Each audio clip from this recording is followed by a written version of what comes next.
Good morning সকলকে। আজ আমাদের পুরীর থেকে ফিরে যাওয়ার দিন।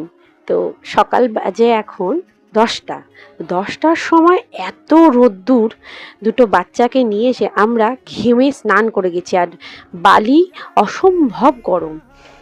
আজকে একটু উটের পিঠে চড়া হয়েছে, লাস্ট দিন আজকে। তো তার জন্য একটু উটের পিঠে চড়ে একটু ছবি টবি তোলা হলো। ছবি আপনারা আগেই দেখেছেন, শেয়ার করেছি। আর এই যে কুট্টুসকে জল থেকে তুলে আনা যাচ্ছে না, ও জলে চলে যাচ্ছে। স্নান করবে না, বাট ওই যে ঢেউটা আসছে ওটাতে পা ভেজাবে।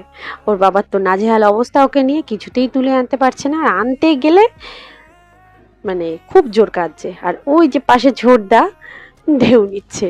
তো যাই হোক, আজকে শেষ দিন, একটু বেশি করেই করে নিক, আর কি করা যাবে। বাড়ি ফিরে আবার রান্না বান্না, ওদিকে কাকিমা দাদা সবাই রান্না চাপিয়ে দিয়েছে। এই যে রান্না স্টার্ট হয়ে গেছে। এখানে দাদা ভাই আজকে মাংসটা রান্না করবে। মানে আমরা যারা এসছি, আমার মানে আপনাদের দাদার এক বন্ধু, সুমিত দা ওনার নাম, উনি চিকেনটা খুব টেস্টি করে। তো বলছে আজকে ফিরে যাওয়ার দিন, আজকে চিকেন রান্না হবে এখানে। আমরা তো রান্না খাওয়া করেই রাখছি, এখানে থাকছি। তো চিকেন খাওয়া হবে, আর যা বাকি থাকবে রাত্রিবেলা নিয়ে নেওয়া হবে। কাকিমা এখানে চিকেন ধুচ্ছে, আর ট্রেনে গিয়ে খাওয়া হবে। তো আমাদের রাতের ট্রেন, মা এখানে হেল্প করছে।